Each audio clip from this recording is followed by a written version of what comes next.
শুভ সন্ধ্যা সবাইকে। আজ 4 এপ্রিল শুক্রবার। আজকের সন্ধ্যার বিশেষ খবর হলো, পঞ্চায়েতে ডাহা ফেল করবে কংগ্রেস, বললেন মন্ত্রী কৃষ্ণেন্দু পাল। পঞ্চায়েত ভোট নিয়ে শাসক বিরোধীর প্রস্তুতি তুঙ্গে।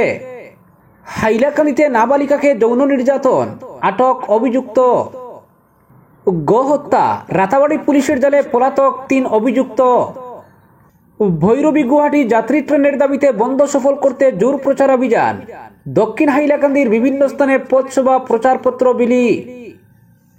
অ্যাম্বুলেন্সের অভাবে প্রসূতির মৃত্যু, সোনাবাড়িঘাটের তীব্র উত্তেজনা, ভাঙচুর গাড়ি। মোদির ওয়াকফ বিল সমর্থন করে ভাঙ্গনের মুখে নীতিশের জেডিইউ, দল ছাড়ছেন মুসলিম নেতারা। রাজ্যসভাতে পাস ওয়াকফ বিল, ভোর রাত পর্যন্ত বিতর্কের পর ভোটাভুটিতে হার বিরোধীদের। এবং সর্বশেষ খবরটি হলো, উচ্চতর মাধ্যমিক প্রথম বর্ষের সকল পরীক্ষা বাতিল বলে ঘোষণা করল শিক্ষা বিভাগ। এবারে শুনুন বিস্তারিত খবর। পঞ্চায়েত নির্বাচনে হাইলাকান্দি ও কাছাড় জেলায় কংগ্রেস ডাহা ফেল করবে, খুঁজে পাওয়া যাবে না তাদের। হাইলাকান্দিতে পঞ্চায়েত নির্বাচনকে কেন্দ্র করে আয়োজিত বিজেপি দলের এক সাংগঠনিক সভার পর এমন দাবি করলেন মন্ত্রী কৃষ্ণেন্দু পাল। তার সাফ কথা, কংগ্রেস মূর্খের রাজত্বে বাস করছে। গ্রাউন্ড রিয়ালিটি নিয়ে তারা ওয়াকিবহাল নয়, তাই পঞ্চায়েত নির্বাচনে জয়লাভের স্বপ্ন দেখছে তারা। হাইলাকান্দি ও কাছাড় জেলায় বিজেপির সংখ্যাগরিষ্ঠ আসন লাভ করে ভোট গ্রহণ করবে বলেও এদিন দাবি করেন রাজ্যের মৎস্য, পশুপালন ও পূর্ত বিভাগের মন্ত্রী কৃষ্ণেন্দু পাল। মন্ত্রী কৃষ্ণেন্দু পাল হাইলাকান্দি আসেন। জেলা বিজেপি কার্যালয়ে আয়োজিত এক সাংগঠনিক সভা মিলিত হন। পঞ্চায়েত নির্বাচনের হাইলাকান্দি কো ইনচার্জ সুব্রত ভট্টাচার্যকে সঙ্গে নিয়ে এই সাংগঠনিক সভায় আগামী পঞ্চায়েত নির্বাচনে জয়লাভের জন্য রণকৌশল নিয়ে আলোচনা করা হয়। তার সঙ্গে সরকারের উন্নয়নমূলক প্রকল্পগুলো তুলে ধরে নির্বাচনে ঝাঁপিয়ে পড়তে এদিন মন্ত্রী পাল বিজেপি কর্মীদের অনুরোধ জানান। এছাড়াও মিত্রদল আসাম গণ পরিষদের প্রতিনিধিদের সঙ্গেও এদিন মন্ত্রী পাল ও পঞ্চায়েত নির্বাচনের কো ইনচার্জ সুব্রত ভট্টাচার্য মিলিত হন। এই সভায় পঞ্চায়েত নির্বাচনের আসন সমঝোতা নিয়ে অগপর সঙ্গে আলোচনা করা হয়। জেলা পরিষদের সম্ভাব্য প্রার্থী নিয়েও এই সভায় আলোচনা হয়েছে বলে দলীয় সূত্রে জানা গেছে। পরে সাংবাদিকদের সঙ্গে মুখোমুখি হয়ে মন্ত্রী কৃষ্ণেন্দু জানান, পঞ্চায়েত নির্বাচনের জন্য দল প্রস্তুত রয়েছে। বিজেপি তথা সরকারের উন্নয়নমূলক প্রকল্পগুলোই এই পঞ্চায়েত নির্বাচনের মুখ্য এজেন্ডা হবে। উন্নয়নের বিনিময়ে বিজেপি ভোট চাইবে। জাতি ধর্ম নির্বিশেষে বিজেপি সরকার উন্নয়নমূলক প্রকল্প এগিয়ে নিয়ে গেছে, তাই সকলের ভোটেই জয়ী হবে বিজেপি। ওয়াকফ সংশোধনীর সংখ্যালঘুদের জন্য ইতিবাচক বলেও এদিন মন্তব্য করেন তিনি। অরুণোদয় প্রকল্পে যে কোনো অনিয়ম মেনে নেওয়া হবে না এবং কোনো দুষ্টচক্র যদি এই প্রকল্পের মাধ্যমে অর্থ সংগ্রহ করে তাদের বিরুদ্ধে কড়া ব্যবস্থা নেওয়া হবে বলেও মন্ত্রী কৃষ্ণেন্দু পাল সতর্ক করে দিয়েছেন। অপরদিকে হাইলাকান্দিতে নাবালিকাকে যৌন নির্যাতন, আটক অভিযুক্ত। গত 48 ঘন্টায় বরাক উপত্যকার 3 জেলায় শিশুর কিশোরী তরুণদের বিরুদ্ধে একের পর এক অপরাধের ন্যাক্কারজনক ঘটনা ঘটেছে। এর মধ্যে হাইলাকান্দির এক নাবালিকাকে যৌন নির্যাতনের ঘটনা সামনে এসেছে। জানা গেছে, সন্ধ্যা 7টা নাগাদ মঙ্গলবার হাইলাকান্দির সদর থানা এলাকার একটি গ্রামে এই জঘন্য ঘটনা ঘটে। পরিবারের অন্য সদস্যরা বাড়িতে না থাকার সুযোগ নিয়ে 2 দুষ্কৃতী 7ম শ্রেণীর এক ছাত্রীর উপর যৌন নির্যাতন চালায়। এই ঘটনায় জড়িত 2 অভিযুক্তের মধ্যে 22 বছরের আফজাজুল রহমান ভূঁইয়াকে ইতিমধ্যে গ্রেফতার করেছে পুলিশ। পুলিশ জানিয়েছে, ধর্ষণের মূল অভিযুক্ত আফজাজুল, অপর অভিযুক্তকে ধরতে অভিযান চলছে। এদিকে নাবালিকা ধর্ষণের প্রতিবাদে জেলার বিভিন্ন মহিলা সংগঠন থানার সামনে বিক্ষোভ দেখায় এবং দর্শকদের মৃত্যুদণ্ডের দাবি জানায়। অপরদিকে গোহত্যা, রাতাবাড়ি পুলিশের জালে পলাতক 3 অভিযুক্ত। গোহত্যা করে মাংস পাচারের ঘটনায় আত্মগোপনে থাকা 3 অভিযুক্তকে রাতভর অভিযান চালিয়ে বৃহস্পতিবার সকালে গ্রেফতার করল রাতাবাড়ি পুলিশ। ধৃতরা হল রাতাবাড়ি থানা এলাকার মাগুরাচোড়া গ্রামের রহিমউদ্দিন, আজিমউদ্দিন ও আব্দুল কাদির। এই ঘটনার পরদিনই আরেক অভিযুক্ত মুশলেক উদ্দিনকে গ্রেফতার করে পুলিশ। পরে তাকে আদালতে তোলা হয়। বর্তমানে সে বিচার বিভাগীয় হেফাজতে রয়েছে। উল্লেখ্য, শনিবার ঈদ উল ফিতরের আগের রাতে গোহত্যা করে মাংস পাচারের ঘটনাকে ঘিরে উত্তপ্ত হয়ে উঠেছিল নিবিয়া এলাকা। রাত প্রায় 10টা নাগাদ মাগুরাচোড়া হাতিডিপু গ্রামের এক বাড়িতে গোপনে গোহত্যা করে পাচারের প্রচেষ্টা চালায় দুষ্কৃতীরা। এই খবর ছড়িয়ে পড়তেই গ্রামবাসীরা ছুটে আসেন ঘটনাস্থলে। পরে ওই বাড়ি ঘেরাও করে শুরু হয় তল্লাশি। এতে পরিস্থিতি বেগতিক দেখে অভিযুক্তরা অন্ধকারের সুযোগ নিয়ে পালিয়ে গেলেও বস্তাবন্দি মাংস ফেলে যায় ঘটনাস্থলেই।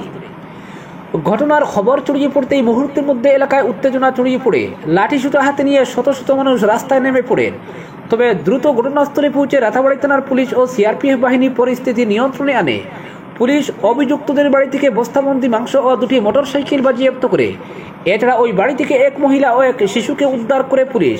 এই ঘটনাকে কেন্দ্র করে মানুষের ক্ষোভ ক্রমশ বাড়তে থাকে। ঈদের দিন যাতে শান্তি সম্প্রীতি নষ্ট না হয় সে বিষয়ে পুলিশ সতর্ক ছিল। তবে অভিযুক্তদের গ্রেফতার ও গোরক্ষার দাবিতে আশেপাশের গ্রামের শত শত মানুষ মিছিল করে নিবিয়া পুলিশ ফাঁড়ি ঘেরাও করেন।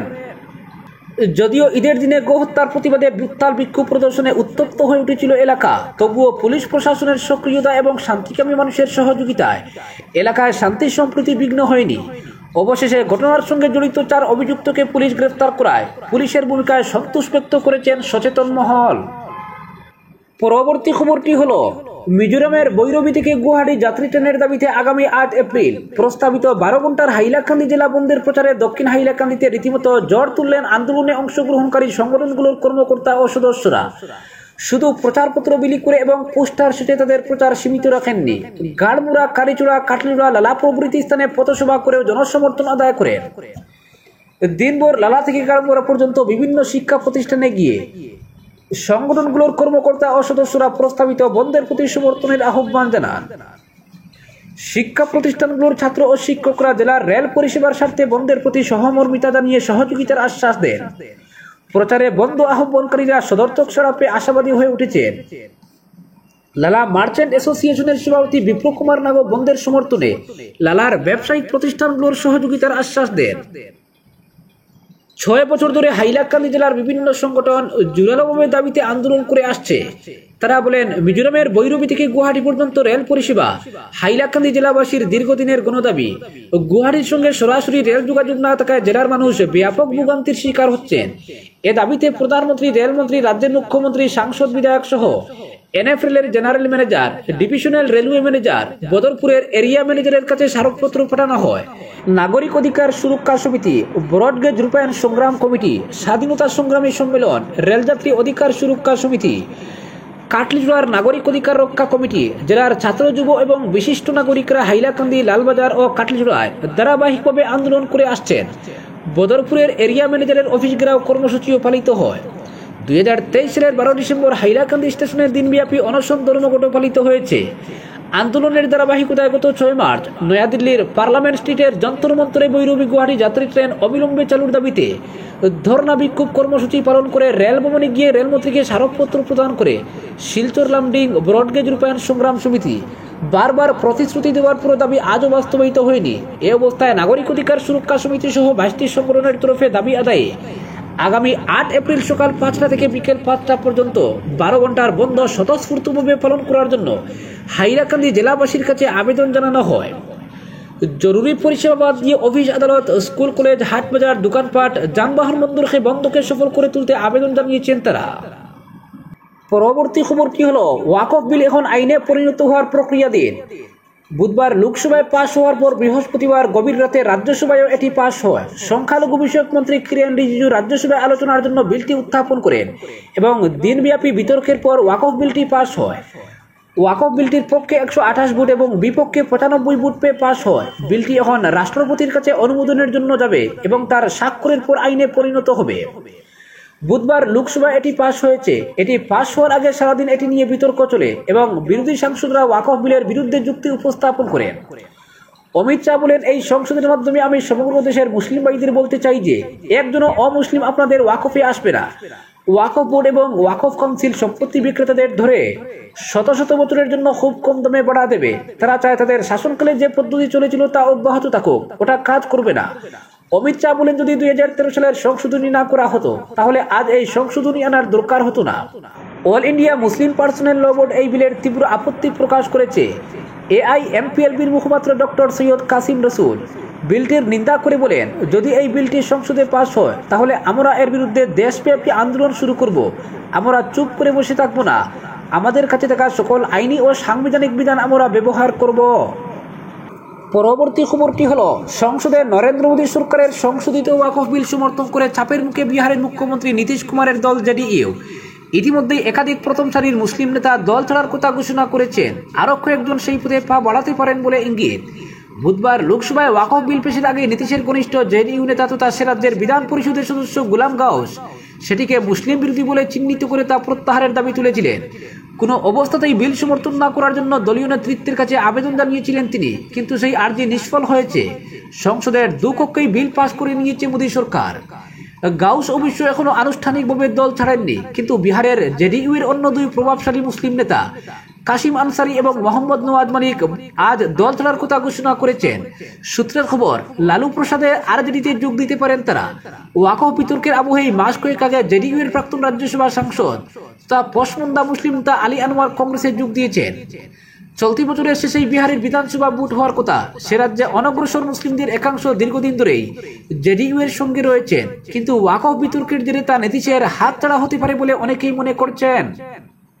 পরবর্তী খবরটি হলো, মথুরার শাহী ঈদগাহ আদতে পুরাতত্ত্ব সর্বেক্ষণ দপ্তর নিয়ন্ত্রিত সৌধ। হিন্দু পক্ষের এমন দাবির জেরে কৃষ্ণ জন্মভূমি মামলায় সুপ্রিম কোর্টের দ্বারস্থ হল মুসলিম পক্ষ। হিন্দু পক্ষের দাবি ছিল, পুরাতত্ত্ব সর্বেক্ষণ দপ্তর দ্বারা সংরক্ষিত কোনো জায়গায় মসজিদ থাকতে পারে না এবং সেখানে প্লেসেস অফ ওয়ারশিপ আইন কার্যকর হতে পারে না। হাইকোর্টে হিন্দু পক্ষের এমন দাবির জেরে সুপ্রিম কোর্টে আবেদন করেছে মুসলিম পক্ষ। প্রধান বিচারপতি সঞ্জীব খান্না এবং বিচারপতি পিবি সঞ্জয় কুমারের অভিমত, বিতর্কিত ওই সৌধ সংরক্ষিত কিনা তা বিবেচনা করে দেখা দরকার। সেই সূত্রে হিন্দু পক্ষকে নোটিশ জারি করা হয়েছে, কারণ এলাহাবাদ হাইকোর্ট ইতিমধ্যেই হিন্দু পক্ষের ওই আবেদন গ্রহণ করে সম্পর্কিত মামলার বিষয়বস্তু সংশোধনের আর্জি শুনতে রাজি হয়েছে এবং পুরাতত্ত্ব সর্বেক্ষণ দপ্তরকে সেই আবেদনে যুক্ত করার আবেদনও বিবেচনা করতে সম্মত হয়েছে। হিন্দু পক্ষের আবেদন গ্রহণ করা এলাহাবাদ হাইকোর্টের সিদ্ধান্ত সঠিক বলে অভিমত সুপ্রিম কোর্টের। 8 এপ্রিল এ সম্পর্কিত অন্যান্য মামলার সঙ্গে এই আবেদনটিরও শুনানি। 1920 সালে ইউনাইটেড প্রভিন্সের তৎকালীন লেফটেন্যান্ট গভর্নর নির্দেশিকা জারি করে ওই সৌধকে সংরক্ষিত বলে ঘোষণা করেন। এনসিএন মনুমেন্ট প্রিজার্ভেশন আইনের ধারা 3 অনুযায়ী ওই নির্দেশিকা জারি করা হয়। তাই 1991 সালের প্লেসেস অফ ওয়ারশিপ আইন ওই সৌধের ক্ষেত্রে কার্যকর হতে পারে না বলে দাবি হিন্দু পক্ষের। প্রসঙ্গত 1947 সালের স্বাধীনতা দিবসের দিন থেকে সমস্ত ধর্মীয় সৌধ যেমন ছিল তেমন থাকবে বিধান দিয়ে তৈরি হয় ওই প্লেসেস অফ ওয়ারশিপ আইন। পরবর্তী খবরটি হলো, অ্যাম্বুলেন্সের অভাবে প্রসূতির মৃত্যু ঘিরে তীব্র উত্তেজনা সৃষ্টি হলো সোনাবাড়িঘাট হাসপাতালের সামনে। উত্তেজিত জনতা শিলচর সোনাই পূর্ত সড়ক অবরোধ করেন। ক্ষুব্ধ জনতা ভাঙচুর করেন 108 মৃত্যুঞ্জয় গাড়িও। জরিনার ভাই রায়েল লস্কর শুক্রবার সকাল 6টা নাগাদ সোনাবাড়িঘাট দ্বিতীয় খণ্ডের বাসিন্দা গর্ভবতী মহিলা জরিনা বেগম লস্করকে স্থানীয় প্রাথমিক স্বাস্থ্য কেন্দ্রে নিয়ে আসেন। ঘণ্টাখানেক পর জরিনা এক কন্যা সন্তানের জন্ম দেন। এরপর মা ও শিশু মোটামুটি সুস্থ থাকলেও জরিনা বেগমের অতিরিক্ত রক্তক্ষরণের অবস্থা সঙ্গীন হলে সকাল 11টা নাগাদ জিএনএম ও চিকিৎসক তাকে শিলচর মেডিকেল কলেজ হাসপাতালে স্থানান্তর করেন। এরপর জরিনার আত্মীয়রা অ্যাম্বুলেন্স চাইলে পাননি।